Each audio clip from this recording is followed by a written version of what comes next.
أما بعد فأعوذ بالله من الشيطان الرجيم. بسم الله الرحمن الرحيم. ومن يطع الله والرسول فأولئك مع الذين أنعم الله عليهم من النبيين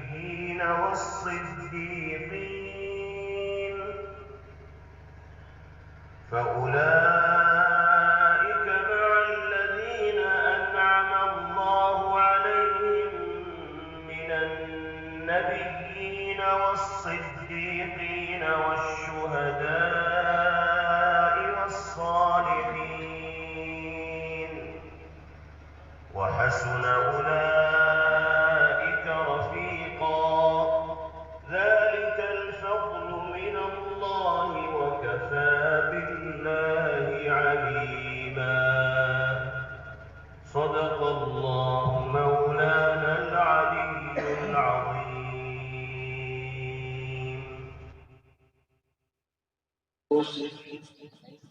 اور اللہ کے فضل و کرم سے یہ موقع ہمیں اور آپ کو نصیب ہوا کہ ہم بیٹھے اور قرآن و حدیث کی روشنی میں کچھ کہیں اور سنیں. اللہ تعالی ان تمام حضرات کو جو اس دینی مجلس کسی بھی حیثیت سے شریک کار رہے، حصے دار رہے، معین و مددگار رہے، اپنی شان عالی کے مطابق بہترین بدلہ مرحمت فرمائے اور ان کی اس فکر کو ایک تحریک اور مشن کی صورت عطا فرمائے. جو پیغام آج یہاں قرآن و حدیث کی روشنی میں دیا جائے، اللہ تعالی اس پیغام کو ہم سب کو اپنی فکر، اپنا مشن اور اپنی تحریک بنا کر آگے لے جانے کی اور امت میں اور سماج اور معاشرے میں عام کرنے کی توفیق میسر فرمائے. میرے بھائیوں اور بزرگوں، اللہ رب العزت والجلال کے ہم سب پر اتنے انعام و احسان ہیں اور فضل و کرم کی ایسی بارش اور تسلسل ہے کہ جو ہمارے حد و حساب سے، گنتی اور شمار سے باہر ہے. پیدائش سے لے کر موت تک اللہ رب العزت والجلال کے فضل و کرم، انعام و احسان کے صدقے میں انسان کی زندگی گزرتی. اگر ایک لمحے کے لیے بھی مالک اپنا دست تعاون کھینچ لے، مدد کا ہاتھ پیچھے کر لے، فضل و کرم اور عنایت و رحمت سے محروم کر دے، تو انسان اپنی زندگی کا اگلا سانس نہیں لے سکتا. بے شمار انعامات ہیں اللہ رب العزت والجلال، لیکن ان تمام انعامات میں سب سے زیادہ بیش قیمت، سب سے زیادہ قابل قدر اور سب سے زیادہ باعظمت انعام جس سے اللہ نے ہم سب کو سرفراز فرمایا، وہ دولت ایمان اور نعمت اسلام. اللہ نے اپنے فضل و کرم سے ایمان کے استراج سے ہمارے قلوب کو منور فرمایا اور پھر انعام پر انعام یہ ہوا کہ اللہ نے اپنے حبیب پاک جناب محمد الرسول اللہ صلی اللہ تعالی علیہ وسلم کی امت میں پیدا فرمایا، آپ کے دامن سے وابستگی نصیب فرمائی اور آپ کی غلامی کا شرف عطا فرمایا. ایمان والے تو پیغمبر علیہ السلام کی امت سے پہلے بھی اس دنیا کے اندر گزرے، لیکن نبی آخر الزمان صلی اللہ تعالی علیہ وسلم سے ربط و تعلق اور وابستگی کے نتیجے میں آپ کی امت کو جو مقام و مرتبہ اور عظمت حاصل ہوئی ہے، وہ دیگر انبیاء کرام علیہ الصلوات والتسلیم کی امتوں کے حصے میں نہیں آئی.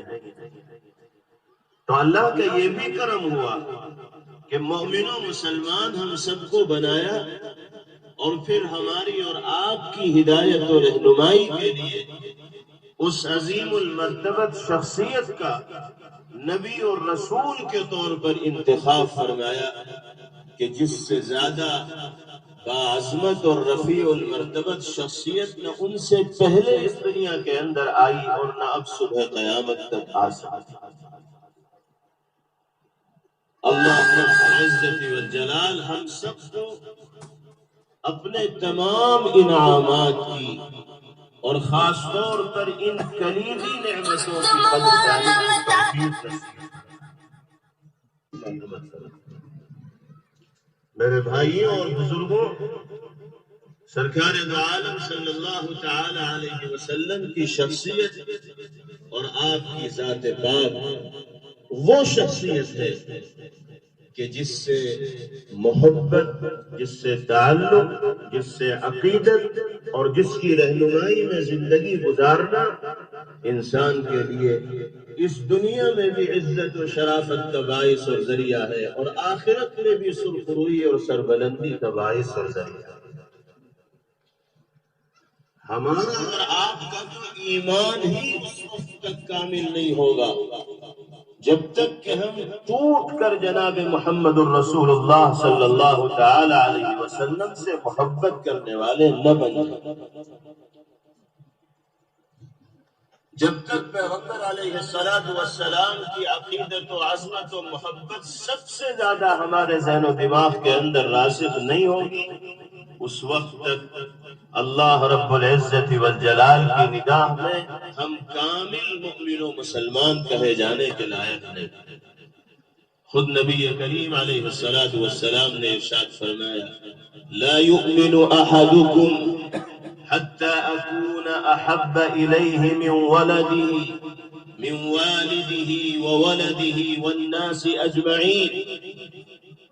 تم میں سے کوئی اس وقت تک کامل و مکمل مومن و مسلمان نہیں ہو سکتا جب تک کہ اس کی نگاہ میں اپنے والدین، اپنی اولاد اور دنیا میں بسنے والے تمام انسانوں کے مقابلے میں سرکار دو عالم جناب محمد الرسول اللہ صلی اللہ تعالی علیہ وسلم کی ذات پاک کے ساتھ عقیدت و عظمت و محبت و تعلق زیادہ نہ ہو جائے۔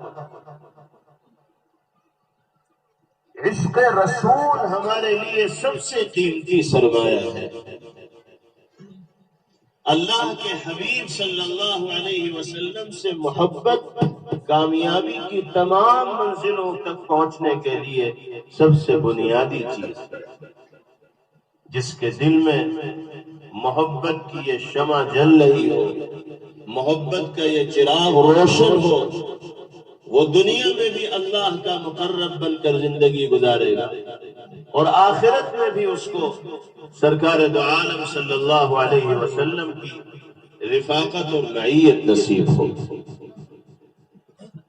حضرات صحابہ کرام رضوان اللہ تعالی علیہ مجمعین کے حالات پڑھیے، ان کی زندگیوں کا مطالعہ کیجیے، اندازہ ہوگا کہ پیغمبر علیہ السلام کے ساتھ کیسی عقیدت و محبت کے جذبات ان کے ذہن و دماغ میں پائے جاتے ہیں۔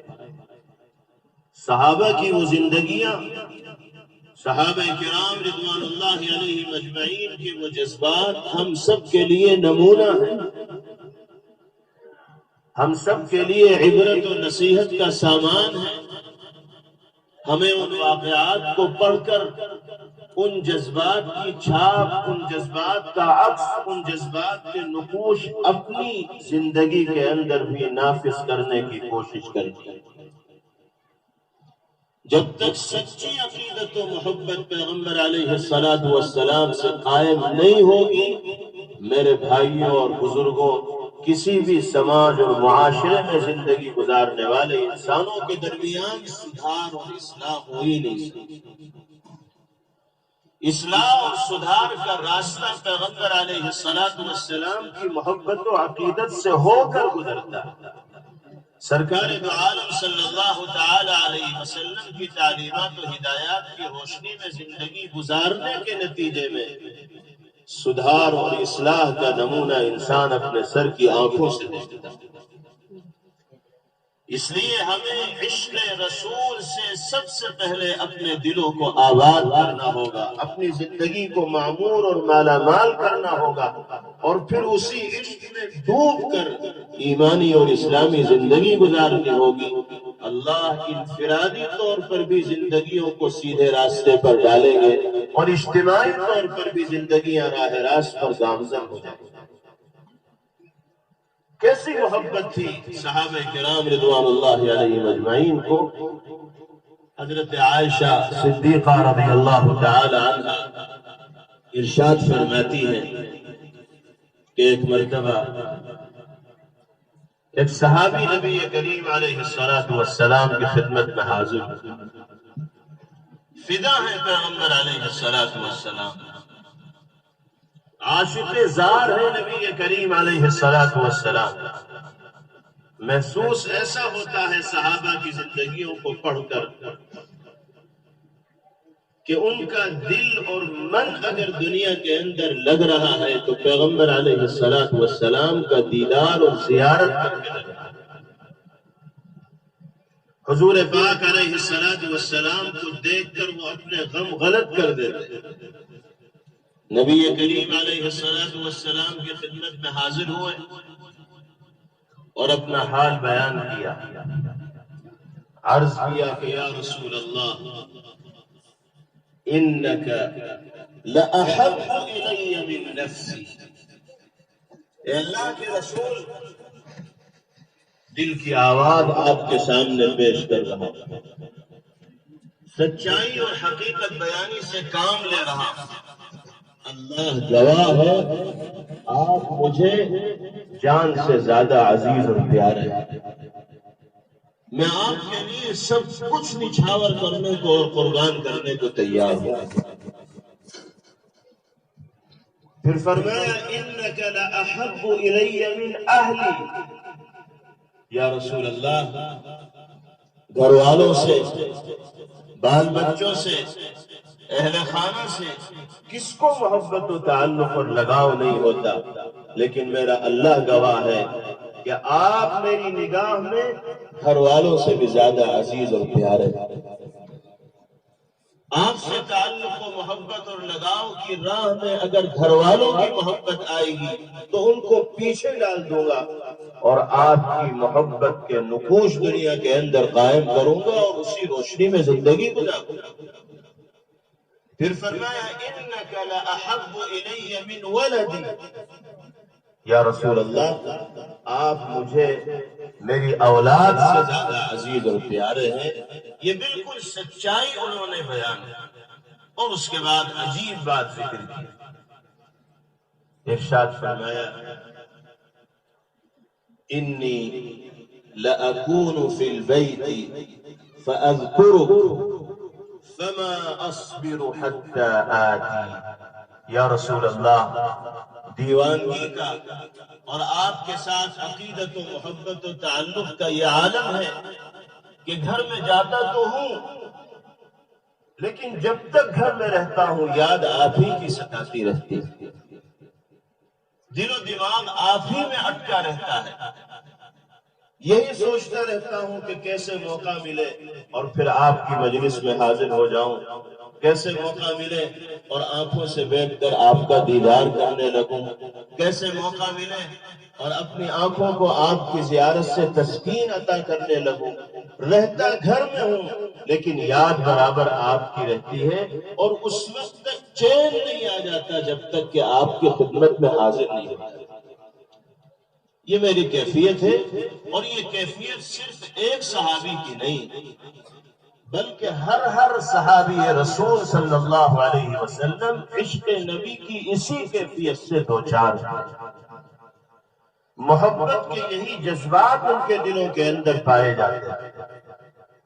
اس کے بعد انہوں نے جو بات بیان کی اس کو سن کر تو پیغمبر علیہ السلام خاموش ہو، عرض کیا کہ یا رسول اللہ دنیا میں آپ کی ذات پاک سے جو عقیدت و محبت ہے اس کا اظہار تو میں نے آپ کے سامنے کر دیا، کہ سب کچھ آپ پر نچھاور و قربان کرنے کے لیے تیار، لیکن اب بات یہ ہے کہ جب مجھے اپنی موت اور آپ کا اس دنیا سے پردہ فرمانا یاد آتا، کبھی سوچتا ہوں کہ دنیا ہمیشہ رہنے کی جگہ تو ہے نہیں، ایک دن جانا ہے اس دنیا کو چھوڑ کر، میں بھی جاؤں گا اور آپ بھی جائیں گے۔ دنیا میں تو آپ کو دیکھ دیکھ کر جی رہا ہوں، آپ کی مجلس میں حاضر ہو کر اپنے دل کو ٹھنڈا کر لیتا ہوں، لیکن جب یہ تصور کرتا ہوں کہ ایک دن مجھے دنیا کو چھوڑ کر جانا ہوگا اور آپ بھی اس دنیا سے پردہ فرما جائیں گے، جنت میں آپ کا مقام ہوگا، انك دخلت الجنة ورفعت مع النبيين والصديقين والشهداء والصالحين، یا رسول اللہ جنت میں آپ کا مقام کہاں ہوگا؟ آپ تو انبیاء، صدیقین، شہداء اور صالحین کے ساتھ پہلی صف میں ہوں گے، وہاں مجھے آپ کا ساتھ، آپ کی معیت اور آپ کی رفاقت کیسے ملے؟ دنیا میں تو جب بھی آپ کی زیارت کا جی چاہتا ہے اپنے کام دھندے چھوڑ کر آپ کے پاس آ جاتا ہوں، لیکن جنت میں جب آپ کا مقام سب سے زیادہ بالا ہوگا، بلند ہوگا، تو وہاں آپ کا دیدار کیسے نصیب ہوگا؟ گویا کہ زبان حال سے عاشق رسول یہ کہہ رہے ہیں کہ یا رسول اللہ میرا تو جنت میں بھی آپ کے دیدار کے بغیر جی نہیں لگے گا، وہاں بھی طبیعت اسی وقت لگے گی جب آپ کا ساتھ مل جائے، آپ کا قرب نصیب ہو جائے۔ حضور پاک علیہ السلام نے اس کا کوئی جواب نہ دیا، توقف فرمایا، سکوت اختیار فرمایا۔ کچھ دیر کے بعد حضرت جبرائیل علیہ السلام اللہ کے کلام کی ایک آیت لے کر پیغمبر علیہ السلام کے پاس تشریف لائے، آپ کے قلب اطہر پر آیت کریمہ کا نزول ہوا، اور اس آیت کے ذریعے اللہ پاک نے پیغمبر علیہ السلام سے سچی محبت کرنے والے اس عاشق کے سوال کا جواب دیا۔ وہ جنت میں آپ کا ساتھ چاہتے ہیں،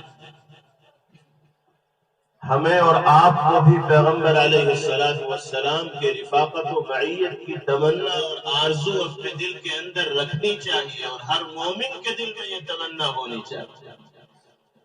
زندگی بھی سرکار دو عالم صلی اللہ علیہ وسلم سے محبت کرتے ہوئے گزرے، اور یہ آرزو بھی مسلمان کے دل میں ہو کہ آخرت میں بھی اس کو نبی کریم علیہ السلام کا ساتھ دے۔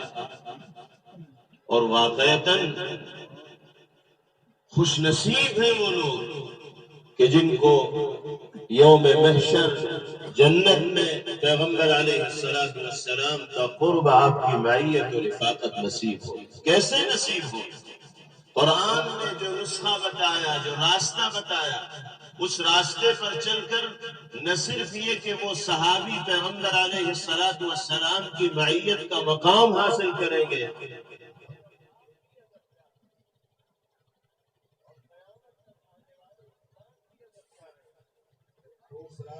چل کر نبی کریم علیہ السلام کی رفاقت و معیت کا مقام حاصل کر۔ کیا فرمایا اللہ نے؟ وَمَن يُطِعِ اللَّهَ وَالرَّسُولَ فَأُولَئِكَ مَعَ الَّذِينَ أَنْعَمَ اللَّهُ عَلَيْهِم مِّنَ النَّبِيِّينَ والصديقين والشهداء،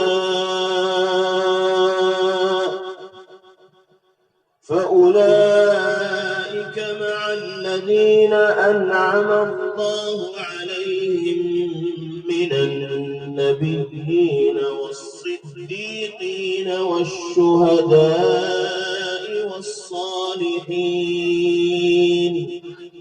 وحسن أولئك رفيقا۔ جو لوگ اللہ اور اس کے رسول کا کہنا ماننے والے ہوں، جو لوگ قرآنی اور نبوی ہدایات پر عمل کرنے والے ہوں، جو لوگ قرآن و سنت کو اپنے سینے سے لگانے والے ہوں گے، جو لوگ اللہ اور اس کے رسول صلی اللہ علیہ وسلم کے مطیع و فرما بردار ہوں گے، جن کی زندگیوں میں سنتیں زندہ ہوں گی، جن کی زندگیوں میں اللہ پاک کے احکامات نمایاں طور پر دکھائی دے رہے ہوں گے، اللہ وعدہ فرماتے ہیں کہ ان کا حشر میرے ان مخصوص بندوں کے ساتھ ہوگا جو میری نعمتوں سے سرفراز ہوں گے، جن میں انبیاء کرام علیہ الصلوات والتسلیم، صدیقین بھی ہوں گے، شہداء بھی ہوں گے، صالحین بھی ہوں گے۔ اللہ اپنے ان بندوں کو انہی نیک لوگوں کا ساتھ عطا فرمائیں گے جو بندے اللہ اور اس کے رسول کی اطاعت و فرمانبرداری میں زندگی گزارتے ہیں۔ میرے بھائیوں اور بزرگوں، اللہ پاک نے نبی کریم علیہ السلام کی امت میں پیدا فرمایا اور آپ سے محبت و عقیدت کا رشتہ ہمارے دلوں کے اندر قائم فرمایا۔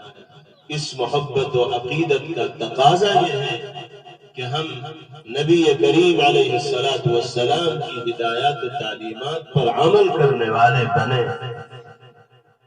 کامیابی کے اسی راستے پر چلے جس پر چلنے والے کے لیے کامیابی کی ضمانت و گارنٹی دی گئی۔ عزت و سرفرازی، سرخروئی اور کامیابی اگر دنیا میں بسنے والے انسانوں کو ملے گی تو اسی راستے پر چل کر ملے گی جس راستے کی رہنمائی اللہ اور اس کے رسول صلی اللہ علیہ وسلم نے فرمائی۔ آج ہم اگر سماج و معاشرے میں اصلاح اور سدھار کی فکر لے کر یہاں جب جمع ہوئے ہیں تو اس اجتماع کا مقصد یہ ہونا چاہیے کہ ہم اپنی زندگیوں کا بھی محاسبہ کریں کہ کہاں تک انفرادی طور پر ہم اللہ اور اس کے رسول صلی اللہ علیہ وسلم کے احکامات پر عمل پیرا ہیں اور کہاں تک اجتماعی طور پر ہمارے معاشرے میں اللہ اور اس کے رسول صلی اللہ علیہ وسلم کے احکامات زندہ دکھائی دے رہے ہیں۔ نبی کریم علیہ السلام نے ایک روایت میں بالکل واضح طور پر یہ بات ارشاد فرمائی کہ میری امت اس وقت تک کامیابی کے راستے پر مضبوطی کے ساتھ گامزن رہے گی جب تک کہ 3 خرابیاں اور برائیاں اس کے اندر جنم نہیں لیں۔ اگر ان 3 خرابیوں میں سے کوئی ایک خرابی بھی امت کے اندر دکھائی دینے لگی تو پھر الٹی گنتی اسی دن سے امت کے افراد کی شروع ہو جائے گی۔ ترقی کا خواب دیکھنے والوں کا مقدر تنزلی اور پستی بنتی چلی جائے گی۔ ارشاد فرمایا پیغمبر علیہ السلام نے لا تزال هذه الأمة على شريعة ما لم يظهر فيه الفلاح۔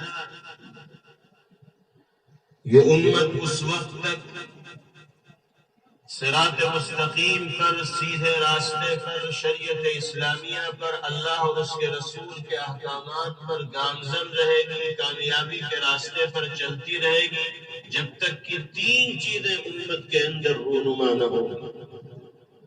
3 خرابیاں امت کے افراد میں، سماج و معاشرے میں جنم نہیں لیں گی۔ پہلے نمبر پر آپ نے ارشاد فرمایا ما لم يقبض عنهم العلم۔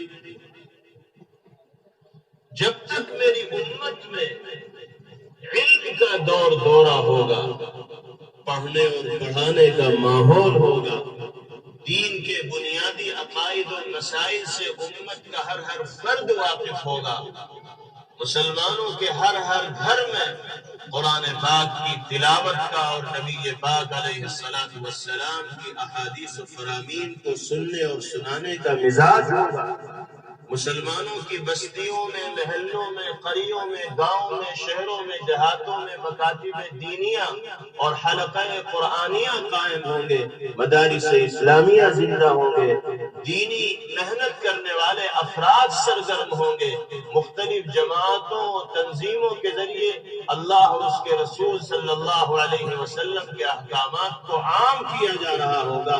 جب تک علم کا چراغ روشن ہوگا، نبی کریم علیہ السلام فرماتے ہیں امت کو کامیابی کے راستے سے 1 انچ دنیا کی کوئی طاقت نہیں ہٹا سکتی۔ اس کا مطلب یہ ہے کہ جس دن سے علمی طور پر امت میں زوال دکھائی دینے لگے گا اسی دن سے امت کی گاڑی پٹری سے اترنی شروع ہو جائے گی اور کامیابی کے بجائے ذلت و خواری مقدر بنتی چلی جائے گی۔ حضور پاک علیہ السلام کے اس ارشاد گرامی کی روشنی میں ہمیں اپنے گھروں کا جائزہ لینے کی ضرورت ہے، اپنی بستیوں کا، اپنے گاؤں کا، اپنے دیہاتوں کا جائزہ لینے کی ضرورت ہے۔ کیا قرآن ہمارے گھروں کے اندر زندہ ہے؟ کیا قرآنی اور نبوی تعلیمات پر عمل ہمارے گھروں میں، قبائل میں، خاندانوں میں، سماج میں دکھائی دے رہا ہے؟ کیا ہمارے سماج کا ہر بچہ، ہر بچی، ہر بوڑھا، ہر جوان اللہ کے کلام کو صحیح طور پر پڑھنے کی قدرت رکھتا ہے؟ کیا دین کے بنیادی عقائد و مسائل سے امت کے نونہالوں کو واقف کرانے کے لیے مراکز ہمارے علاقوں کے اندر قائم ہیں؟ اگر نہیں ہے یا اس سلسلے میں کسی بھی طرح کی کوئی کمزوری پائی جا رہی ہے تو یاد رکھیے گا ہماری تنزلی کا، پستی کا اور ذلت و خواری کا سب سے بڑا راز یہی ہے کہ ہم نے اللہ کے کلام سے اور اللہ کے دین سے اپنے رشتے کو کمزور کر دیا۔ یہ تو اللہ کا فضل و کرم ہے۔ مدارس اسلامیہ، مکاتب دینیہ اور دینی جذبات رکھنے والے افراد کی محنتوں کا اور خدمات کا نتیجہ ہے کہ یہ ایمانی اور روحانی فضا ہمیں میسر ہو جاتی ہے۔ ذرا تصور کیجئے اگر ہمارے علاقوں میں، ہماری بستیوں میں یہ دینی مکاتب نہ ہوتے، قرآنی تعلیم کے یہ حلقے نہ ہوتے، یہ اسلامی مدارس نہ ہوتے، دعوت و تبلیغ کی لائن سے محنت کرنے والے اور امت کے افراد کو بیدار کرنے والے لوگ نہ ہوتے تو آج دینی اعتبار سے کس سطح پر ہمارا سماج اور معاشرہ پہنچ چکا ہوگا۔ اتنی محنتوں کے باوجود بھی جو مکاتب کی لائن سے ہو رہی ہے، مدارس کی لائن سے ہو رہی ہے، جمعیت اور جماعت کی لائن سے ہو رہی ہے، انفرادی اور اجتماعی کوششوں کے ذریعے ہو رہی ہے، اتنی محنتوں کے باوجود بھی آج بھی امت کا ایک بہت بڑا طبقہ ایسا ہے جو دین کی بنیادی تعلیمات سے بالکل نابلد اور ناواقف ہے۔ اللہ کا کلام پڑھنا تو بہت دور کی بات ہے، اس کو کلمہ طیبہ تک یاد نہیں ہے، وہ لا الہ الا اللہ محمد الرسول اللہ صحیح طور پر اپنی زبان سے نہیں ادا کرتا، اسے نہ فرائض کا علم ہے نہ واجبات کا علم ہے۔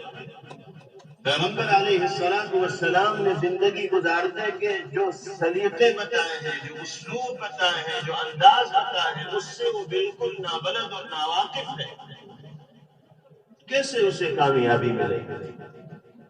نبی کریم علیہ السلام کا یہ ارشاد گرامی ہمیں اور آپ کو اور دنیا میں بسنے والے تمام انسانوں کو یہ پیغام دے رہا ہے، یہ دعوت دے رہا ہے کہ ہم اپنے سماج و معاشرے میں، اپنے گھر بار میں، اپنے آس پڑوس میں، اپنے ماحول میں دینی تعلیمی بیداری کو عام کرنے کے لیے اپنی زندگی کو وقف کرنے والے بن جائیں۔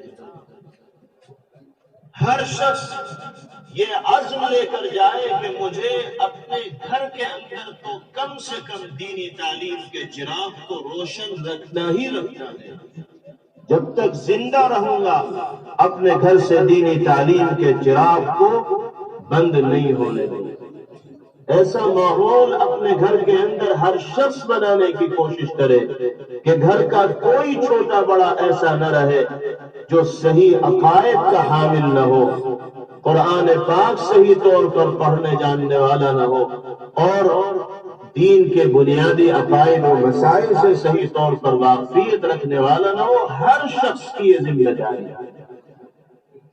مجھے معاف کیجیے گا، معاشرے میں اور گاؤں اور دیہات اور قریوں اور آبادیوں کے اندر معاشرے کی اصلاح کا کام کرنا یہ صرف علماء کی ذمہ داری نہیں، ائمہ کی ذمہ داری نہیں، دینی اعتبار سے مقتدی اور پیشوا حضرات کی ذمہ داری نہیں، بلکہ گھر کے ہر فرد کی ذمہ داری ہے کہ وہ اپنے گھر کے نظام کو سنبھالے، اپنے گھر کے ماحول کو قرآن و سنت کے رنگ میں رنگنے والا بنے۔ اگر وہ نبی پاک علیہ السلام سے سچی محبت کا دعویٰ کرنے والا ہے تو اپنے گھر سے، اپنی زندگی سے اس محبت کے آثار دکھانے شروع کرے۔ نبی پاک علیہ السلام سے محبت کا تقاضا یہ ہے کہ زبان پاکیزہ ہونی چاہیے، آنکھیں پاکیزہ ہونی چاہیے، زندگی میں سنت کا نور ہونا چاہیے، اور گھر کا ماحول نورانی اور ایمانی ہونا چاہیے۔ پیغمبر علیہ السلام نے ارشاد فرمایا، کلکم راع وکلکم مسئولون عن رعیتہ، یاد رکھو تم میں سے ہر شخص کی حیثیت ایک چرواہے کی ہے۔ جو بکریاں چرانے والا ہوتا ہے، جانوروں کو چرانے والا ہوتا ہے، پورے ریوڑ کی نگرانی اس کو کرنی پڑتی ہے، پورے ریوڑ کا خیال اس کو رکھنا پڑتا ہے۔ ریوڑ میں سے ایک دو جانور بھی اگر ادھر ادھر چلے جائیں گے تو مالک اس کا کان پکڑے گا، اس کو ذمہ دار بنائے گا، کہے گا کہ میں نے تجھے تنخواہ اس لیے تھوڑی دی تھی کہ تو ریوڑ کو چرتا چھوڑ دے اور اپنے کام میں لگ جائے، یہ دو بکریاں کم ہوئی تو انہیں لا کر دے۔ پیغمبر علیہ السلام فرماتے ہیں جیسے چرواہے کی ذمہ داری ساری بکریوں اور سارے جانوروں کو یکجا رکھنے کی اور نگرانی کرنے کی ہوتی، اسی طرح گھر کا ہر ذمہ دار اپنے گھر کے افراد کے لیے نگراں کی حیثیت رکھنے والا ہے۔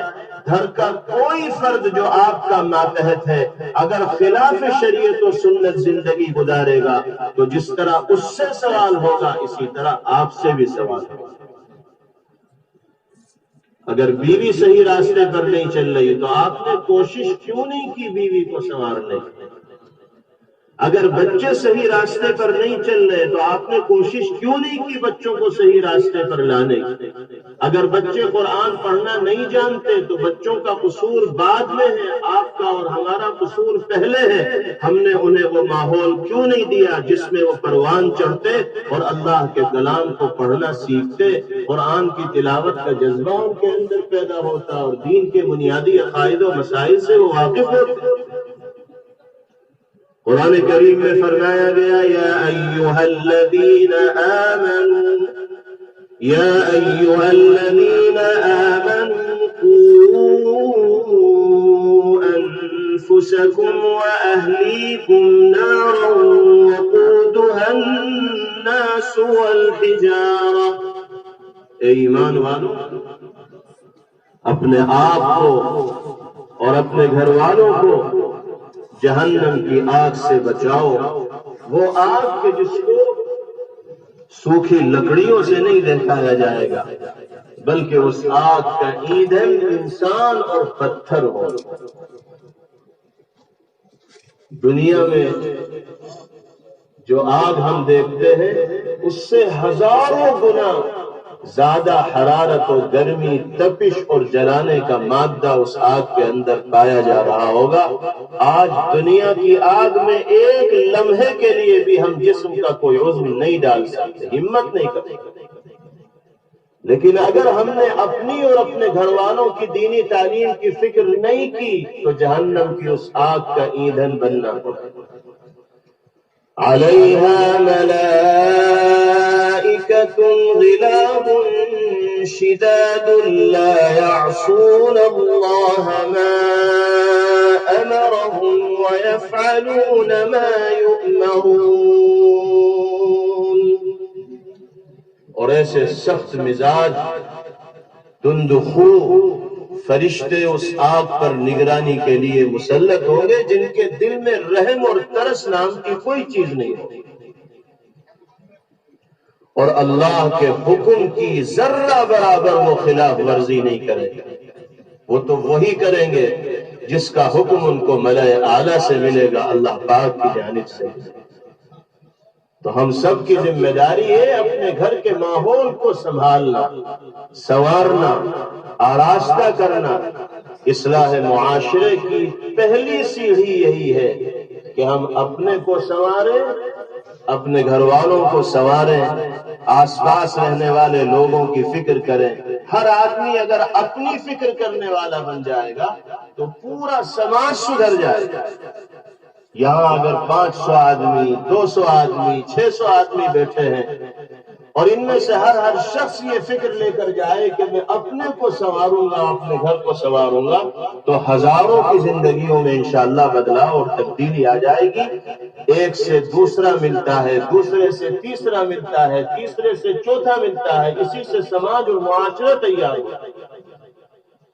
اس لیے میرے بھائیوں، بزرگوں، میرے نوجوانوں، ہمیں آج یہاں سے یہ عزم لے کر جانا ہے کہ اپنے گھروں میں، اپنے سماج و معاشرے میں، اپنے دیہاتوں میں دینی تعلیم کو فروغ دیں گے اور یہ مشن چلائیں گے، یہ تحریک چلائیں گے مکاتب کے قیام کے ذریعے اور قرآنی تعلیم کے حلقوں کو قائم کرنے کے ذریعے کہ بڑوں چھوٹوں میں سے کوئی ایسا باقی نہ رہے جو اللہ کا کلام پڑھنے والا، نمازوں کی پابندی کرنے والا اور دین کے بنیادی عقائد و مسائل سے واقف نہ ہو۔ اللہ تعالی ہم سب کو اس پر عمل کرنے کی توفیق نصیب فرمائے۔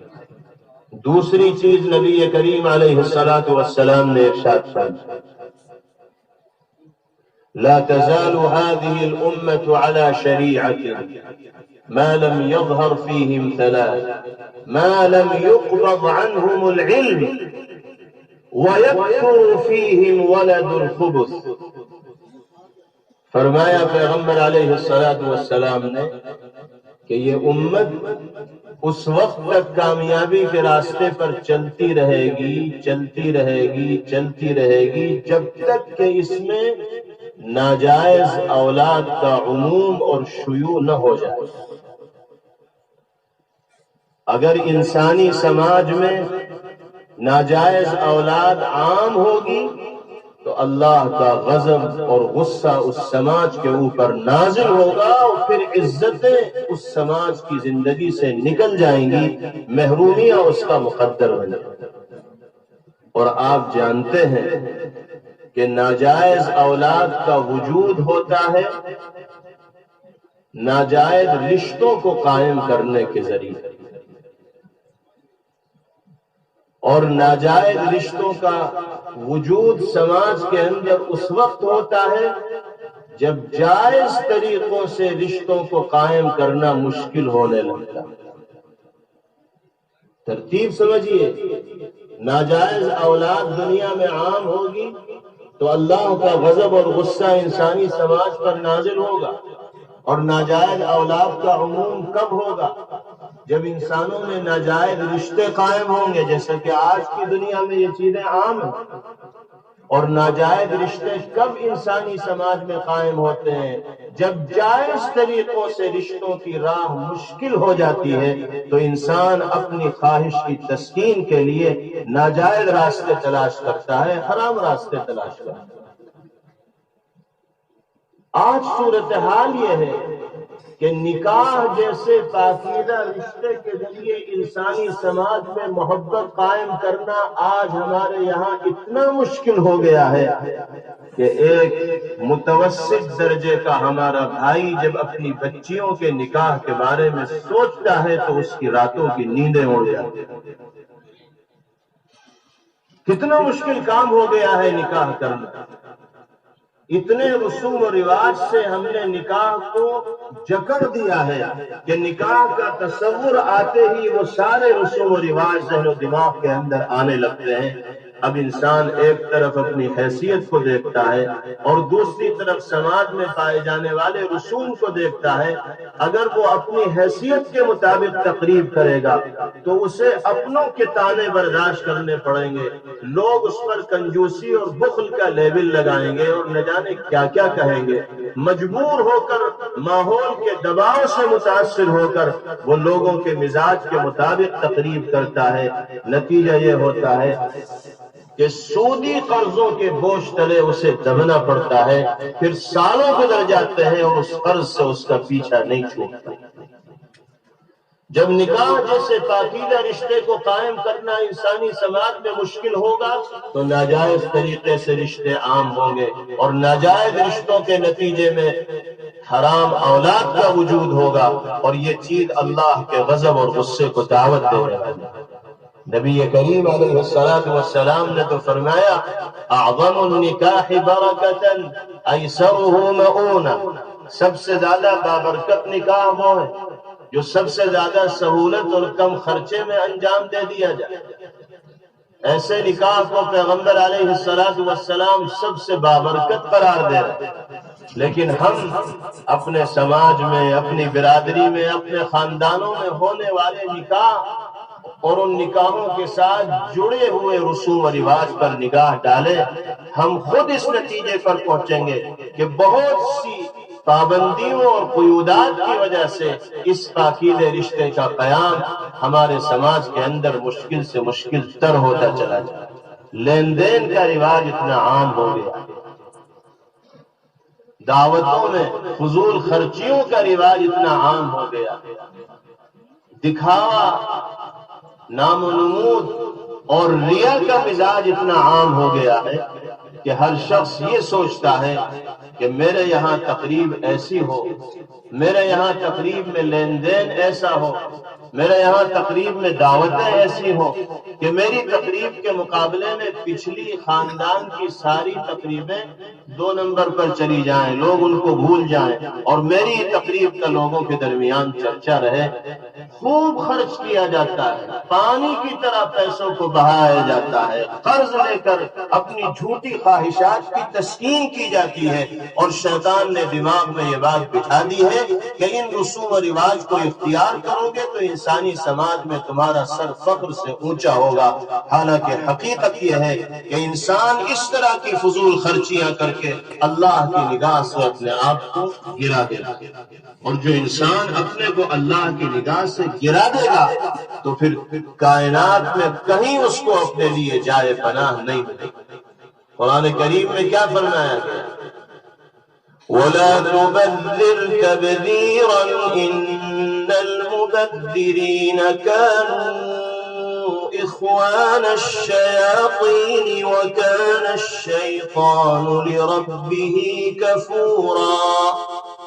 فضول خرچی مت کرو، یہ مال ہم نے تمہیں موج مستی کے لیے اور اڑانے کے لیے نہیں دیا، ایک ایک پائی کا حساب ہوگا، ایک ایک پیسے کا حساب ہوگا۔ جب پوچھا جائے گا کہ کہاں یہ مال خرچ کیا تھا تو جواب نہیں دیا جائے گا، پسینے آ جائیں گے، زبان پہ تالے پڑ جائیں گے۔ اس لیے کل کے دن کو سوچ کر مال کو خرچ کرو، فضول ضائع کرنے کے لیے یہ مال ہم نے نہیں کیا۔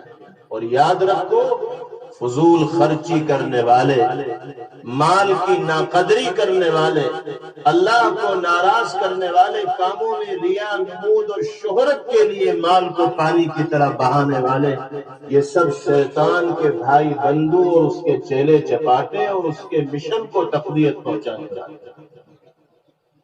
وَكَانَ الشَّيْطَانُ لِرَبِّهِ كَفُورًا، اور شیطان اپنے رب کا ناشکرا ٹھہرا۔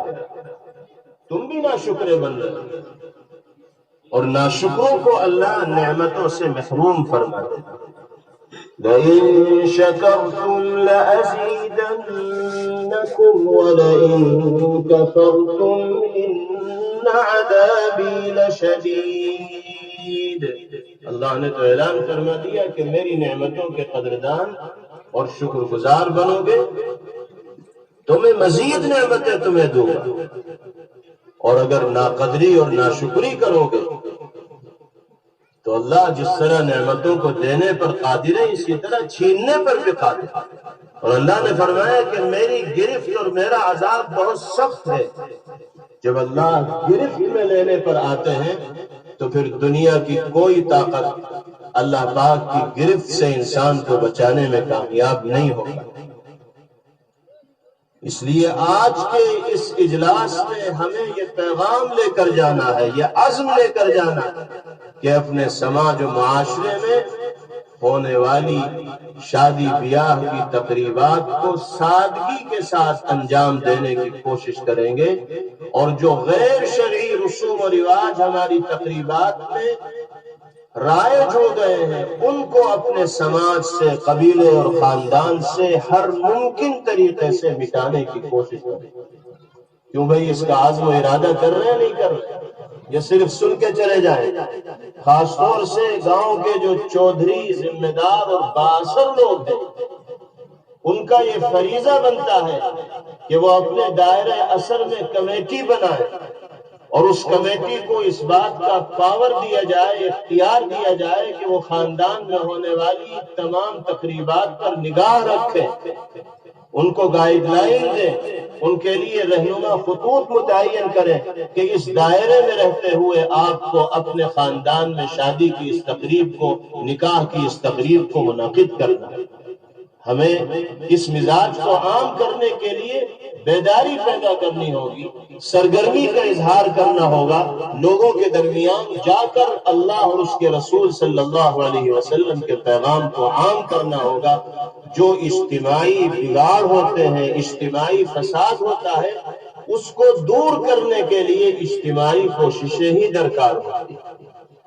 یہ اجتماعی بگاڑ ہے، اس بگاڑ کے خاتمے کے لیے اگر ایک مولانا صاحب کھڑے ہو گئے، مساجد کے ائمہ کھڑے ہو گئے، مدارس کے علماء کھڑے ہو گئے، تو صرف ان حضرات کی سرگرمی سے یہ بگاڑ دور نہیں ہوگا۔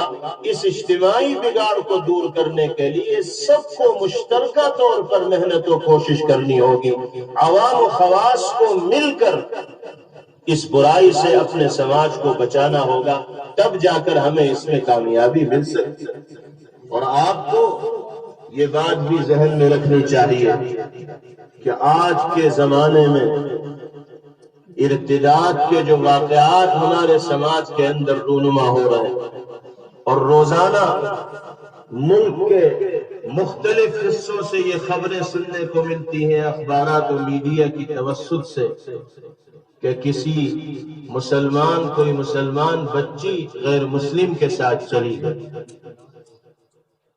اس نے اپنے مذہب کو تبدیل کر لیا۔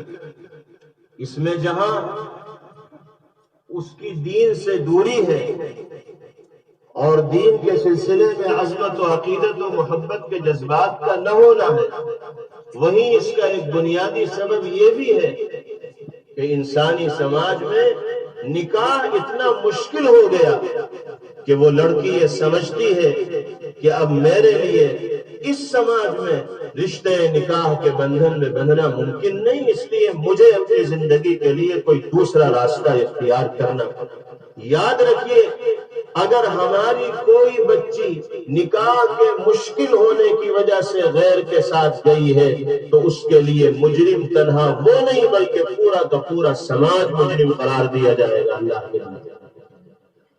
ہم اگر اس برائی کو اور فساد کو اور بگاڑ کو اور فضول خرچی کو عام کر رہے ہیں تو جس طرح اللہ کی بارگاہ میں اس سے سوال ہوگا، اسی طرح ہم سے اور آپ سے بھی سوال ہوگا کہ ہم نے اس کے خاتمے کے لیے کیا کوششیں کی، معاشرے کو سیدھا راستہ دکھانے کے لیے محنتیں کیا کی۔ اس لیے اس سلسلے میں تحریک چلانے کی ضرورت ہے، مشن کے ساتھ اس کام کو انجام دینے کی ضرورت ہے۔ اللہ نے جو مال دیا ہے اس کو انسان اللہ کی مرضیات میں خرچ کرنے والا بنے، ضرورت مندوں کی مدد کرنے والا بنے، پریشان حال لوگوں کی اعانت کرنے والا بنے، جو دینی مراکز قائم ہیں ان کی مدد کر کے اپنے لیے صدقہ جاریہ کا سلسلہ جاری کرنے والا بنے، اور ہر ایسے عمل میں اپنے پیسے کو خرچ کرنے سے بچے جو اللہ کے غضب اور غصے کو دعوت دے۔ تیسری اور آخری چیز نبی کریم علیہ السلام نے ارشاد فرمایا، ما لم يظهر فيهم السقارون، آپ نے فرمایا کہ یہ امت اس وقت تک کامیابی کے راستے پر چلتی رہے گی جب تک اس میں سقارون ظاہر نہیں ہو۔ صحابہ کرام رضوان اللہ علیہم اجمعین نے سوال کیا وما السقارون یا رسول اللہ کے رسول یہ سقارون کسے کہتے ہیں؟ اس کا نام تو ہم نے پہلی دفعہ سنا۔ آپ نے تشریح فرمائی، ارشاد فرمایا تحیتهم بینہم اذا تلاقوا السلام۔ سقارون ان لوگوں کو کہا جاتا ہے جن کی زبان پر گالیاں ہوتی ہیں، جب وہ کسی سے ملتے ہیں تو سلام و کلام بعد میں کرتے ہیں، لعنت کے کلمات اور گالی کے بول وہ اپنی زبان سے پہلے ادا کرتے ہیں۔ جب ایک مسلمان کی زبان جھوٹ سے، گالی سے، غیبت سے، چغلی سے، بیہودہ گوئی سے اور فحش گوئی سے ملوث ہو جائے گی تو پھر اللہ کی رحمت سے وہ انسانی سماج محروم ہونے لگے گا اور اللہ کا غضب اور غصہ اس انسانی سماج کے اوپر نازل ہونے لگے گا، اترنے لگے گا۔ آج ہم دیکھیں اپنی اور اپنے گھر والوں اور سماج کی صورتحال کا جائزہ لیں۔ کیا یہ برائی ہمارے یہاں عام نہیں ہے؟ کیا گالیاں ہمارا تکیہ کلام نہیں بنا؟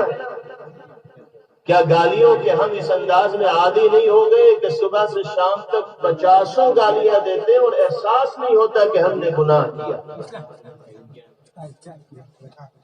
ایک بھائی اپنے بھائی کو گالی دے کر مخاطب کرتا ہے اور وہ ہنستے اور مسکراتے ہوئے اس کا جواب دیتا ہے، اس کی پیشانی پر شکن نہیں پڑتی، اس کے چہرے کا رنگ نہیں بدلتا، اس کو برا محسوس نہیں ہوتا، اس لیے کہ وہ خود بھی جب بلائے گا تو گالی دے کر بلائے گا۔ نبی کریم علیہ السلام فرماتے ہیں کہ زبان کو قابو میں رکھو، اس زبان کو پاکیزہ بناؤ، اس زبان کو اسلامی تہذیب سے آراستہ کرو۔ اگر یہ زبان بے لگام ہوگی تو پھر کامیابی کے خواب رہ جائیں گے، شرمندہ تعبیر نہیں ہوگا۔ ایک مسلمان کے لیے آئیڈیل اور نمونہ ہے جناب رسول اللہ صلی اللہ تعالی علیہ وسلم۔ پیغمبر علیہ السلام کی زبان مبارک پر کبھی کوئی نازیبا جملہ نہیں آیا، گالی دینا تو دور کی بات، کوئی غیر سنجیدہ کلمہ پیغمبر علیہ السلام کی زبان سے ادا ہوتے ہوئے کسی نے سنا نہیں۔ کیا آپ کی مخالفت لوگوں نے نہیں کی؟ کیا دشمنوں کی دشمنیوں کا سامنا آپ کو نہیں کرنا پڑا؟ کیا لوگوں نے آپ سے لڑائی جھگڑے نہیں کیے؟ کیا لوگوں نے آپ کو گالیاں نہیں دی، آپ کو برا بھلا نہیں کہا؟ اللہ کے رسول صلی اللہ علیہ وسلم کو تو جتنی مخالفتیں راہ خدا میں سہنی پڑی ہیں، جھیلنی پڑی ہیں، اتنی تو کسی کو جھیلنی پڑی ہی نہیں۔ منہ پر لوگ برا بھلا کہتے تھے، لیکن کبھی پیغمبر علیہ السلام نے گالی کے جواب میں بھی گالی نہیں دی۔ آپ کا تو شیوا یہ تھا کہ آپ گالی دینے والوں کے جواب میں بھی پھول برسایا کرتے تھے، محبت بھری گفتگو کیا کرتے تھے، مہذب اور سنجیدہ جملے آپ اپنی زبان مبارک سے ادا کیا کرتے تھے۔ کان یکرہ الفحش والتفحش، یہ شعار تھا، یہ امتیاز تھا پیغمبر علیہ السلام۔ ہم نام لیوا ہیں پیغمبر علیہ السلام۔ آپ کے ساتھ محبت و عقیدت کے رشتے کو اپنے لیے باعث فخر سمجھتے اور ہونا بھی چاہیے باعث فخر، لیکن اس محبت کا تقاضا یہ ہے کہ آپ کی زبان کی پاکیزگی سے ہم سبق لینے والے بنے، اپنی زبان کو بیہودہ گوئی سے، فحش گوئی سے، گالن گلوچ سے، غیبت سے اور تکلیف دہ جملوں کے ادا کرنے سے پاک کرنے والے بنے، ورنہ اللہ کی رحمت کے مستحق ہم اللہ کی نگاہ میں قرار نہیں دیے جائیں۔ آج ہمارے سماج میں زبان کا غلط استعمال عام ہو گیا، جھوٹ ہو، گالی ہو، غیبت اور چغلی ہو، ہر مجلس کا حصہ۔ کتنے لوگوں کے دلوں کو ہم اپنی زبان سے زخمی کیے دیتے ہیں، کتنے رشتہ داریاں ہیں، قریبی رشتہ داریاں ہیں جن میں دراڑ پیدا ہو جاتی ہے زبان کے غلط استعمال کی وجہ سے۔ زبان کا جو گھاؤ ہوتا ہے وہ آسانی سے مندمل نہیں ہوتا، بھرتا نہیں۔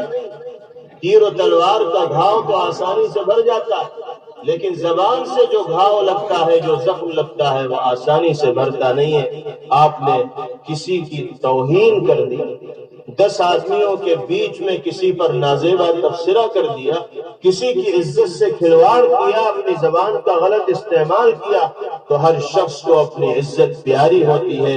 وہ آپ کی زبان سے اپنے کو ذلیل ہوتا ہوا اگر سنے گا تو پھر اس کے دل میں آپ کی کوئی قدر و قیمت اور وقت نہیں رہ جائے گی، چاہے آپ اپنے گھر کے کتنے ہی بڑے کیوں نہ ہوں۔ جب تک ہم دوسرے کو عزت نہیں دیں گے، ہماری عزت دوسروں کی نگاہ میں نہیں بن سکتی۔ اگر ہم باعزت رہنا چاہتے ہیں تو دوسروں کو عزت دینی ہوگی۔ اور دیکھیے، جذباتیت سے، بدلے کی بھاونا سے اور انتقامی مزاج سے اپنے آپ کو پاک کرنا ہوگا۔ یہ نبی کریم علیہ السلام کی تلقین ہے اور پیغمبر علیہ السلام کا اسوہ اور نمونہ ہے۔ حضور پاک علیہ السلام نے ناپسند فرمایا ان لوگوں کو جو اینٹ کا جواب پتھر سے دیتے ہیں، جو سختی کا جواب سختی سے دیتے ہیں۔ آپ نے تو فرمایا صل من قطعک واعف عن من ظلمك واحسن الى من اساء اليك۔ جو تم سے رشتے توڑے تم اس سے رشتہ جوڑنے کی کوشش کرو، جو تم پر زیادتی کرے تم اس کے ساتھ حسن سلوک کرو، جو تم پر ظلم کرے تم اسے درگزر کرو معاف۔ حضرت ابو ہریرہ رضی اللہ عنہ ارشاد فرماتے ہیں کہ ایک صحابی نبی کریم علیہ السلام کی خدمت میں حاضر ہوئے اور عرض کیا کہ یا رسول اللہ، ان لی قرابة اصلهم ويقطعون الي واحسن اليهم ويسيئون الي واحلم عنهم ويجهلون علي۔ ایک صحابی آپ کی خدمت میں حاضر ہوئے اور عرض کیا کہ یا رسول اللہ، میرے کچھ رشتہ دار ہیں جو میرے ساتھ برابر برا سلوک کرتے ہیں، لیکن میں ان کے ساتھ اچھا برتاؤ کرتا ہوں، میں ان کی برائی کا جواب برائی سے نہیں دیتا۔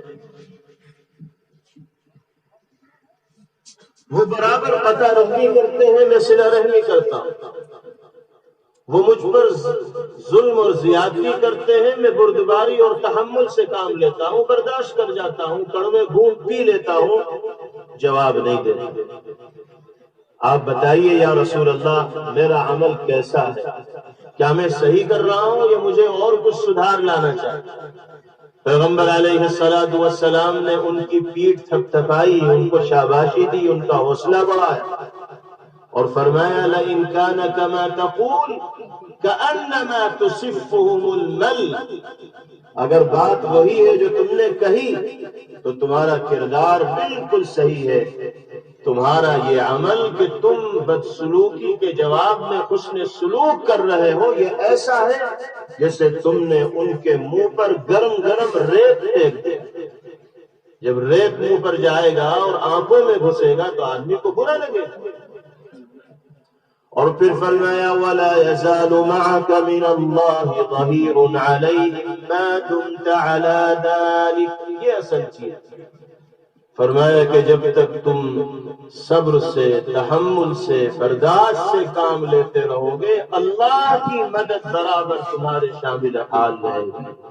اور جہاں تم نے اس راستے کے علاوہ راستہ چنا تو اللہ کی مدد سے تم محروم ہو جاؤ گے۔ اور انسان کے لیے اللہ کی مدد سے بڑھ کر کوئی اور چیز دولت و نعمت کے طور پر نہیں ہو سکتی۔ پیغمبر علیہ السلام ارشاد فرما رہے ہیں کہ جب تک میرے طریقے کو اختیار کر رہے ہو، میرے کردار کو اپنائے ہوئے ہو، اس وقت تک اللہ پاک کی مدد و نصرت تمہارے شامل حال ہوگی، اور جہاں تم میرے کردار کو چھوڑ بیٹھو گے تو اللہ کی مدد و نصرت سے محروم قرار دو گے۔ میرے بھائیوں اور بزرگوں، نبی کریم علیہ السلام کی یہ جامع ترین حدیث پاک ہمیں اصلاح معاشرہ کے لیے پوری لائن دے رہی ہے، پورا نقشہ دے رہی ہے، کام کرنے کا طریقہ بتا رہی ہے۔ ان تین بنیادی خرابیوں سے اگر ہم اپنے سماج اور معاشرے کو پاک کر لیں گے تو سرکار دو عالم صلی اللہ علیہ وسلم فرماتے ہیں کہ پھر دنیا کی کوئی طاقت تمہیں کامیابی سے نہیں روک سکتی۔ آج جس طرح کے حالات کا دنیا میں بسنے والے انسانوں کو سامنا کرنا پڑ رہا ہے، خاص طور سے امت مسلمہ جن مشکل حالات سے دوچار ہے، ہمیں اپنے ملک میں جس طرح کی بندشوں کا سامنا کرنا پڑ رہا ہے، جیسے حالات سے ہمیں مقابلہ کرنا پڑ رہا ہے، اور جس طرح سے ظلم و جبر رکھنے والے حکمرانوں کے زیر سایہ ہمیں زندگی گزارنے پر مجبور ہونا پڑ رہا ہے، اس کے اسباب کیا ہے؟ راز کیا ہے؟ کائنات کا نظام تو اللہ کے قبضے قدرت میں ہے۔ اللہ کی مرضی کے بغیر تو درخت کا ایک پتا حرکت نہیں کر سکتا، ہل نہیں سکتا۔ جو کچھ ہو رہا ہے اللہ کی مرضی سے ہو رہا ہے۔ ہم اگر خوشحال ہیں تو اللہ کی مرضی سے خوشحال ہیں، ہم اگر بدحال ہیں تو اللہ کی مرضی سے بدحال ہیں، ہم پر اگر ظالم حکمراں مسلط ہے تو کیا اللہ کی مرضی کے بغیر اقتدار کی کرسی تک وہ پہنچ سکتے؟ اللہ نے چاہا تبھی تو پہنچے، اللہ نے ان کے لیے راہیں ہموار کی تبھی وہ ہمارے سروں پر مسلط ہوئے حکمرانی کرنے کے لیے۔ اللہ نہ چاہتے تو ان میں سے کوئی نہیں پہنچ سکتا۔ اللہ کا کوئی فعل حکمت سے خالی نہیں ہوتا۔ بظاہر ہم ان حالات کو اپنے لیے چاہے مضر اور نقصان دہ تصور کر رہے ہوں، لیکن ہو سکتا ہے اللہ نے ظاہری طور پر پریشان کن حالات میں مبتلا کر کے ایمان والوں کو جذبہ ایمانی اور غیرت دینی کے حوالے سے بیدار کرنے کا ارادہ کرنا، اس لیے کہ جب چوٹ پہنچتی ہے اور راہ میں رکاوٹ آتی ہے تبھی انسان اپنی طاقت و قوت کا استعمال کرتا ہے، اور جب حالات بالکل سازگار ہوتے ہیں، راستہ بالکل آسان ہوتا ہے، تو پھر انسان کو اپنی صلاحیتوں کا، اپنی خوبیوں کا اور کمالات کا ادراک اور احساس نہیں ہوتا۔ یہ مشکل حالات بھی اگر آئے ہیں تو اللہ کی حکمت سے آئے ہیں۔ ان مشکل حالات کا اگر مقابلہ کرنے میں ہم کامیاب ہوں گے تو اسی ایمانی طاقت کے ذریعے کامیاب ہوں گے، اسی کردار و اخلاق کو اختیار کر کے کامیاب ہوں گے جس کا نمونہ جناب رسول اللہ صلی اللہ علیہ وسلم نے امت کے سامنے پیش کیا۔ ہم اگر اپنے حالات بدلیں گے، ہم اگر اپنا کردار تبدیل کریں گے، ہم اگر اپنی زندگی کے اندر سدھار لائیں گے تو خود بخود ہمارے گرد و پیش کے احوال سازگار ہوتے چلے جائیں گے۔ حضرت ابو ہریرہ رضی اللہ تعالیٰ عنہ کے بارے میں آتا ہے، یتعوذ عن امارت الصبیان والسفہاء، حضرت کثرت کے ساتھ ناتجربہ کار، نو عمر، ظالم و جابر اور کم عقل لوگوں کی اقتدار سے پناہ چاہا کرتے ہیں، یعنی اللہ سے دعا کرتے تھے الہ العالمین ناتجربہ کار، کم عمر، ظالم و جابر اور کم عقلوں کو حکمرانی کے طور پر ہم پر مسلط نہ فرمائے، یہ دعا فرماتے تھے حضرت۔ تو لوگوں نے پوچھا ما آیت ذالک، ما آیت ذالک، حضرت جب ناتجربہ کار، کم عقل اور ظالم و جابر لوگ حکمراں ہوں گے تو اس کی نشانی کیا ہوگی، یعنی دنیا میں وہ حالات کیسے ہوں گے جن کے نتیجے میں اللہ ایسے لوگوں کو حکمراں بنائے۔ تو تین باتیں حضرت نے بیان فرمائی، ان کو ذکر کر کے میں اپنی بات ختم کر دیتا ہوں۔ پہلے نمبر پر حضرت نے ارشاد فرمایا تقطع الارحام، جب رشتہ داریوں کا پاس و لحاظ انسانی سماج کے اندر نہ رکھا جائے، صلہ رحمی کے بجائے قطع رحمی عام ہو جائے، ایک دوسرے کے حقوق کو ضائع کیا جانے لگے، حق تلفیاں عام ہو جائیں، بندوں کے حقوق کو ضائع کیا جانے لگے، تو اللہ کی طرف سے عذاب کے طور پر ظالم و جابر، کم عقل اور ناتجربہ کار لوگوں کو حکمرانی کے لیے مسلط کیا جاتا ہے اور اقتدار کی ڈور ان کے ہاتھ میں دے دی جاتی ہے۔ کیا آج یہ برائی ہمارے سماج میں عام نہیں؟ حق تلفی، آج کی دنیا میں انسان اپنی عقل مندی سمجھتا ہے دوسرے کے حق کو مارنا، دو پیسے کسی کے خفیہ طریقے سے لے لے، کسی کی زمین دبا لے تو سمجھتا ہے کہ میں بڑا عقل مند ہو گیا۔ قطع رحمی عام ہے، جب یہ چیزیں عام ہوں گی تو اس کا ادوار اور نتیجہ یہ ہوگا۔ دوسرے نمبر پر حضرت نے ارشاد فرمایا وَيُعْصَى الْمُرْشِدِ، جس زمانے میں دنیا میں بسنے والے لوگ اچھائی کا راستہ دکھانے والے، راست باز، دیندار اور اچھے لوگوں کی نافرمانی کرنے والے ہوں گے، وَيُطَاعَ الْمُغْوِي، اور گمراہ کرنے والے لوگوں کی بات ماننے والے ہوں گے، تو سمجھ لینا کہ اللہ ظالم و جابر لوگوں کو ان کے سروں پر حکمراں بنا کر چھوڑ۔ آپ دیکھیے آج کی دنیا میں یہ دونوں چیزیں بھی عام ہیں۔ جو الٹی پٹی ہمیں پڑھاتا ہے اس کی بات ہمیں بڑی اچھی لگتی ہے، دل میں اترتی ہے۔ وہ جو سبز باغ دکھاتا ہے اور شیطانی جال ہمارے سامنے بنتا ہے اور اسلام کا نام لے کر اسلام سے برگشتہ کرنے کی اور دور کرنے کی اور منحرف کرنے کی کوشش کرتا ہے، کتنے فتنے ہیں جو انسانی آبادی میں اور مسلم سماج کے اندر روز بروز جنم لے رہے ہیں۔ ایک تعداد ہے مسلمانوں کی جو آنکھوں پر پٹی باندھ کر گمراہ کرنے والی ان طاقتوں کی ہم نوا بن جائے اور ان کی ہاں میں ہاں ملا لے۔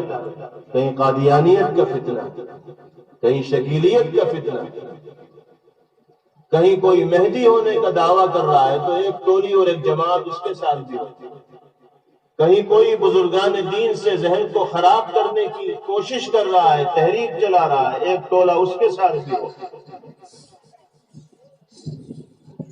جتنی بھی باطل تحریکیں ہوتی ہیں، باطل قوتیں ہوتی ہیں جو اسلام کے نام پر لوگوں کو صحیح اسلام سے دور کرنے کی کوشش کرتی ہیں، آپ دیکھیے گا مسلمان بڑی تعداد میں ان کے جھانسے میں آنے شروع ہو جاتے ہیں، اور جو صحیح راستہ دکھانے والے ہوتے ہیں، مرشد ہوتے ہیں، حق باز ہوتے ہیں، راست باز ہوتے ہیں، سچائی کی طرف بلانے والے ہوتے ہیں، ان کی بات جلدی سے کسی کی سمجھ میں نہیں آتی۔ خوش نصیب ہی لوگ ہوتے ہیں جو جلدی سے ایسے لوگوں کی باتوں کو سمجھتے ہیں اور اپنے آپ کو کامیابی کے راستے پر لگے رہتے ہیں، چلائے رہتے ہیں۔ اس لیے میرے بھائیوں اور بزرگوں، ہمیں اگر ان حالات سے اپنے آپ کو نکالنا ہے اور اس ظلم و جور اور پریشانی کے جال سے اپنے آپ کو باہر کرنا ہے تو صلہ رحمی کا ماحول عام کرنا ہوگا، اپنے درمیان سے تلخیوں کو، رنجشوں کو، عداوتوں کو، نفرتوں کو دور کرنا ہوگا، دلوں کو دلوں سے ملانا ہوگا، آپس میں جوڑ اور محبت پیدا کرنی ہوگی، قرآن و سنت کی بنیاد پر، نبی کریم علیہ السلام سے محبت کی بنیاد پر ہمیں یکجٹ ہونا ہوگا، متحد اور متفق ہونا ہوگا، برادری، قبیلہ، رنگ و نسل اور علاقائی بنیادوں پر تفریق سے اور دوری سے اپنے آپ کو بچانا ہوگا۔ اسی طریقے سے راست باز لوگوں کے ساتھ ہمیں اس دنیا کے اندر زندگی گزارنی ہے۔ راست باز کون ہے؟ حق پرست کون ہے؟ جن کی زندگی میں قرآن کا نور ہے، جن کی زندگیوں میں سنتوں کی تازگی ہے، جو اللہ اور اس کے رسول صلی اللہ علیہ وسلم کے احکامات پر عمل کرنے والے۔ ہمارے یہ حضرات اکابر دامت برکاتہم ہیں، علماء کرام ہیں، ائمہ اعظام ہیں، اور دینی فکر رکھنے والے، دینی ذہن رکھنے والے، ہمارے درمیان زندگی گزارنے والے افراد ہیں۔ ہمیں ایسے مضبوط لوگوں سے اپنے رابطے کو مضبوط کرنا ہوگا، تبھی فتنوں سے ہماری حفاظت ہو پائے گی۔ اگر ہمارا رشتہ علماء سے کٹے گا، دیندار لوگوں سے کٹے گا، ائمہ کرام سے کٹے گا، تو یاد رکھیے شیطان کی جو تحریکیں دنیا کے اندر چل رہی ہیں دین سے بھٹکانے کے لیے، ہم ان تحریکوں میں جانے انجانے پھنستے چلے جائیں گے اور فتنوں کا نشانہ بن جائیں گے۔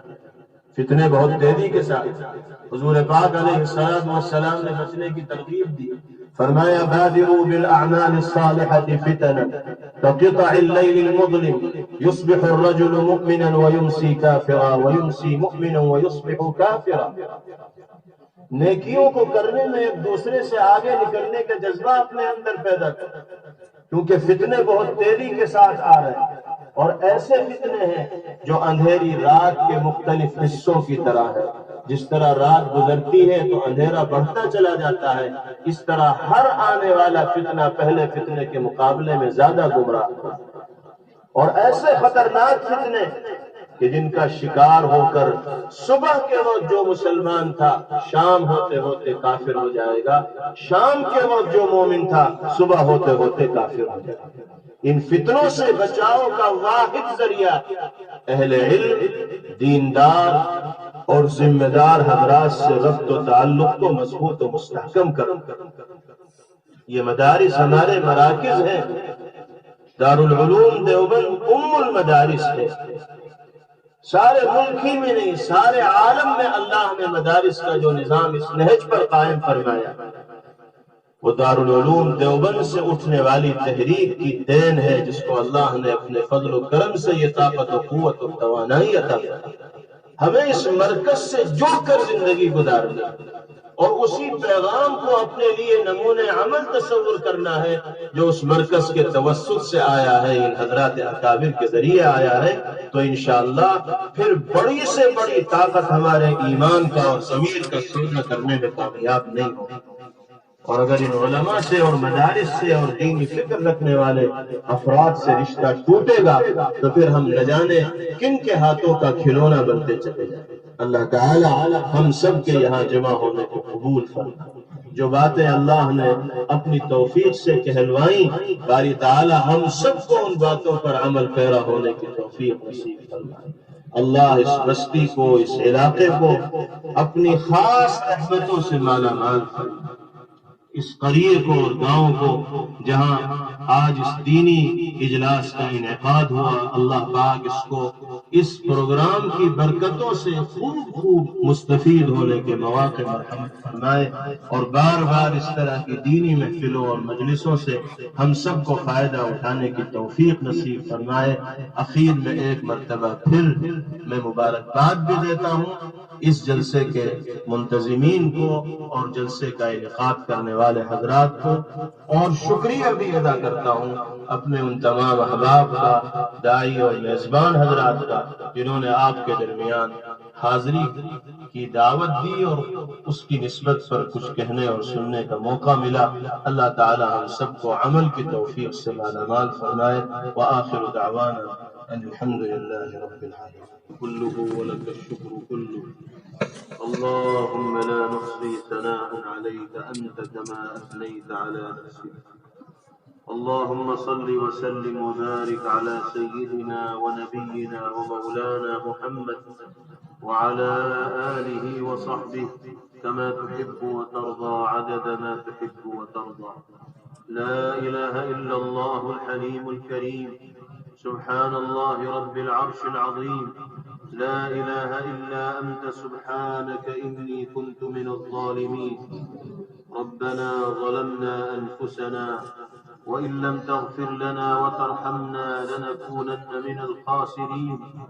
اللهم أصلح لنا ديننا الذي هو عصمة أمرنا، وأصلح لنا دنيانا التي فيها معاشنا، وأصلح لنا آخرتنا التي إليها معادنا، وأحينا ما كانت الحياة خيرا لنا، وتوفنا إذا كانت الوفاة خيرا لنا، واجعل الحياة زيادة لنا في كل خير، واجعل الموت راحة لنا من كل شر. اللهم بارك لنا في الموت وفيما بعد الموت. اللهم بارك لنا في الموت وفيما بعد الموت. اللهم بارك لنا في الموت وفيما بعد الموت. یا اللہ محض اپنے فضل و کرم سے ہم سب کے گناہوں کو معاف فرما دیا. اے اللہ ہم خطا کار ہیں، سیاہ کار ہیں، بدعمل ہیں، اپنے گناہوں کا اقرار کرتے ہیں، جرائم کا اعتراف کرتے ہیں، اقراری مجرم بن کر آپ کی بارگاہ میں حاضر ہیں. الہ العالمین آپ کے گنہگار بندوں کا یہ مجمع بڑی امیدوں کے ساتھ آپ کی رحمت کی جانب دیکھ رہا ہے۔ الہ العالمین، ہم خطا کار سہی، گنہگار سہی، لیکن آپ کی رحمتیں ہر شخص کو فیض پہنچانے والی ہیں۔ اے کریم آقا، ہم سب کی جھولیوں کو اپنی رحمت سے بھر دیجیے۔ اے اللہ، ان اٹھے ہوئے ہاتھوں کو خالی واپس نہ فرمائیے۔ اے اللہ، یہ مجمع صرف آپ کی رضا کے لیے یکجا اور اکٹھا ہے۔ دین کی نسبت پر یہ احباب اور بزرگ یہاں آئے ہیں۔ الہ العالمین، اس نسبت کی لاج رکھ لیجیے۔ یقیناً آپ کے ملائکہ رحمت نے اس اجتماع کو گھیرا ہوا ہوگا، وہ نورانی مخلوق بھی یہاں موجود ہوگی۔ اے اللہ، ہم تو سیاہکار و گنہگار ہیں، لیکن وہ مخلوق تو پاکیزہ ہے۔ اسی کے طفیل میں اور اسی کی برکت سے ہم سب کے لیے مغفرت کے فیصلے فرما دیجیے۔ اے اللہ، ہمیں معاف فرما دیجیے۔ اے اللہ، ہم سے راضی اور خوش ہو جائیے۔ اے اللہ، ہم سے راضی اور خوش ہو جائیے۔ یقیناً ہم نے اپنی بدعمالیوں سے آپ کے غضب، غصے اور ناراضگی کو دعوت دینے میں کوئی کسر نہیں چھوڑی۔ اے اللہ، اب ہمیں اپنے کیے پر پچھتاوا ہے، ندامت و شرمندگی ہے، اور اس کا احساس ہے کہ ہم نے آپ کی نافرمانی کر کے اپنی زندگی اجیرن کر دی ہے، اپنے لیے پریشانیاں کھڑی کر دی ہیں۔ اے اللہ، اب ہم آپ ہی سے معافی مانگنے کے لیے آئے ہیں۔ اے کریم آقا، آپ کو آپ کی شان کریمی کا واسطہ، آپ کو آپ کی شان رحیمی کا واسطہ۔ اے اللہ، آپ کے حبیب نے بتایا ہے کہ آپ کو اپنے گنہگار سے، گنہگار بندے سے وہ محبت و تعلق ہے جو ایک ماں کو اپنے جگر کے ٹکڑے سے اور ایک باپ کو اپنے لاڈلے سے نہیں ہو سکتا۔ اے اللہ، ماں باپ کا بھی کوئی نافرمان ہو اور پھر معافی مانگے تو باپ سر پہ ہاتھ رکھ دیتا ہے، ماں سینے سے لگا لیتی ہے۔ اے اللہ، ہم نے نافرمانی ضرور کی ہے، لیکن اب آپ سے معافی کے طالب بن گئے ہیں۔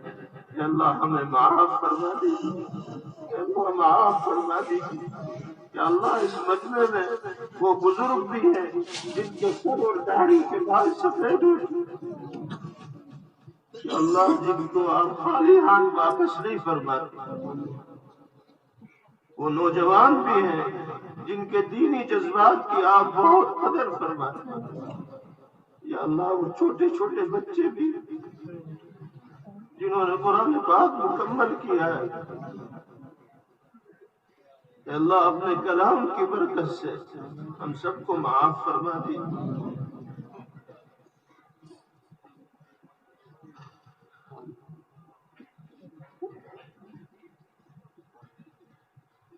اے اللہ، ہم سے راضی ہو جائیے، ہمارے مسائل کو حل فرما دیجیے، پریشانیوں کو دور فرما دیجیے۔ یا اللہ، اپنے حبیب کی امت کے لیے خیر کے اور بھلائی کے فیصلے فرما دیجیے۔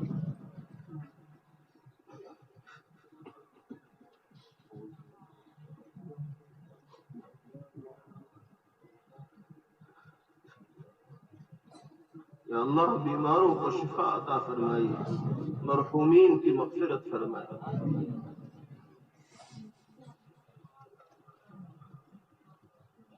ربنا آتنا في الدنيا حسنة وفي الآخرة حسنة وقنا عذاب النار، وصلى الله وسلم وبارك عليه وعلى آله وصحبه أجمعين۔